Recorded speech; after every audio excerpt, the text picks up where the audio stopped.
everybody. It's Chris Riley again for the Power Play Break. I'm here with Ricky O.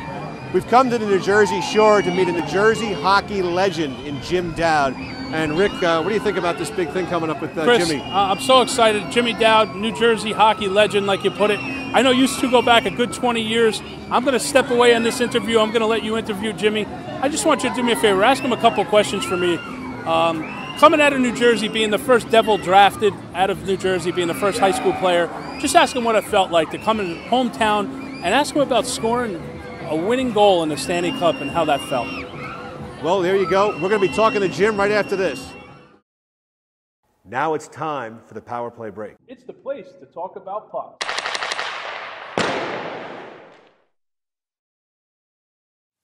Welcome to another edition of the Power Play Break. I'm Chris Riley, joined by Jim Dowd, New Jersey native, played in the NHL for 18 years. Jim, welcome to the show. Good to be here. All right, let's get to, first off, how you got your career and interest in hockey. Well, what was your early influences in the game? Actually, my brothers. I'm one of 7, and 20 years difference. My youngest brother's 40. My oldest brother, Pete's 60. There's 5 boys in the family. My father was actually fighting. He's a boxer, fighting out of Jacksonville, Florida. And they had the old Jacksonville Rockets down in the old Atlantic Coast League. And that's how my 2 brothers got into it. And then my dad was done boxing. They moved back up to upstate New York. Make a long story short, they drove down to New Jersey. You know, they're from Livingston, New Jersey. Drove down to exit 90, the Bricktown exit. They got off, and they saw a hockey rink right across the street from the high school. Said, let's move to this town. And the rest is history. Early on, how old were you when you first started skating? Were you like 5, 6 years old and kind of took to it because of the older brothers? Or? Yeah, well, actually, my mom and my sister were the first ones to take me skating when I was 3 years old at the Ocean Ice Palace. So the first time I put on skates was 3. And then as you moved along, did you really think to yourself, wow, this is a great time, I'm having a good time with this? Or did you just kind of take it in as a fun activity and really never put much into it? Or? No, it was one of those, we did everything. We played, every sport, whatever season it was, that's what we played. Football, we played football, hockey, baseball. But the 2 main sports in our family were hockey and baseball. And just took a liking to them right away. And, ever since then, it just stuck with hockey and baseball, basically. But never thought anything about it, was just playing it because I loved it. All right, now let's fast forward to high school.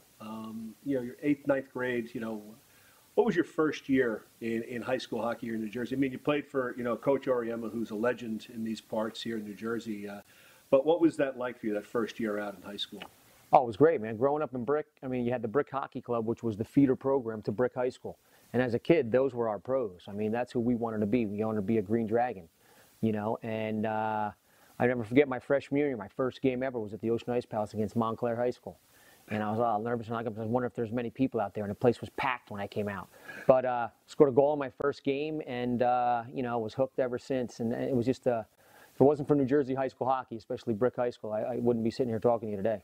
Talk about, freshman year, you started to get a lot of good press here. And then sophomore year, people started to take notice. How did that change for you? When did you start to say to yourself, man, I can maybe do this in college? It actually started my sophomore year. My freshman year, we had a great season. We won the Gordon Cup final, lost in the state final. Actually, that was the year we lost to St. Joe's of Montville. Max Biddendorf was on that team. And then my sophomore year is when I broke all the records, the single-season scoring record, and went to the state finals again, won a Gordon Cup again. But that was really the year, and it just all came together. Coming into junior year, senior year, were you starting to get more notice, more letters, and when did you think to yourself, wow, I could actually maybe even get drafted? Or, when did like a first pro scout approach you in high school? Or when did somebody come to take notice and say, who is this kid, Jim Dowd, and why are we paying attention to him here in New Jersey? Because, New Jersey at that time was not noted for ice hockey. Yeah, it actually started my senior year. Again, we were playing Montclair High School up in Montclair. And Marshall Johnson and Max McNabb came to the game, and they talked to me after the game. But it was just that's the former GM and director of player personnel. Yeah. They're the ones that built, the whole Devils organization way back then. But I never thought about playing anything. I was just playing it because I loved it. And after my sophomore season, I had, all these clubs, the Rockets, the little Flyers want me to go there. These prep schools go here and go there. But, I grew up in Brick, had a rink right down the street from my house. I was playing with all my buddies, so I had no interest in going anywhere.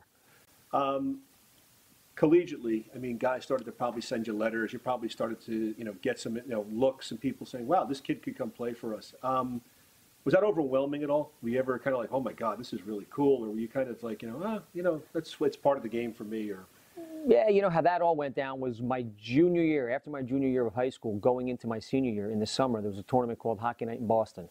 And I'll never forget, you know, someone told me about this tournament, you know, because I was playing on an all-star team. We went out to the Chicago Showcase, and that was, you know, kids from the Rockets, you know, Brick, all different areas, New Jersey. And this one kid said, hey, you should try out for this tournament called Hockey Night in Boston. You know, Mid-Atlantic's putting a team in, you know, New York, New Jersey, Pennsylvania. So what is it? He goes, it's a tournament up in Boston for the month of August. It's for kids going into their senior year. I said, all right. So I never forget. I called the guy up, Tim Toomey. Call him up, tell him I want to try out. He goes, oh, well, there's no more spots at forward left. We only have D spots. I'm like, all right, I guess I'll try out on D. I go to the tryouts. I'm playing forward. I make the team, and that whole tournament had, you know, Jeremy Roenick, Tony Amante, Sean McEachran, and all these guys. And I finished right up in the top of the scoring with them. So that's when I started getting letters and real interest. And I even more so had junior teams from Canada wanting me to go there after that tournament. And I actually went for the month of September up to the Waterloo Siskins. I tried out for the Waterloo Siskins. And my own man. Or no, that was up in Ontario. Okay. Yep, I was up there by myself, and here my dad is. You know, I didn't care because I was missing school for the first couple of weeks, but he wanted me to come back home, and then I was there for a couple of weeks. They didn't want me to. They didn't just want to put me on the team. They wanted to see me in some exhibition games, so that would have been another 2 weeks or so. So then I hopped on a bus and went over to St. Catharines. And I'll never forget, I got billeted with the Howes, Mr. and Mrs. Howe. Oh, wow. I don't know if it's any relation to Gordy. I don't think it was. They would have told me. And then I was there for like a week, and then I just came home. I probably shouldn't say this, but, you know, Mr. Oriema, our high school coach, paid for a bus ticket for me, and I came back home. When you played here in New Jersey, you were a prolific goal scorer. It was amazing. I mean, I had graduated from school by the time you had come along and were being noticed.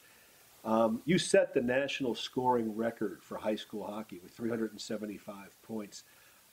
Talk about what that meant to you as a player and as an athlete in high school. I mean, was that a special thing for you? It's an individual award, and, you know, it's a team sport, and it's more about the team. But, I mean, how was that for you to be able to say, wow, I'm getting national recognition?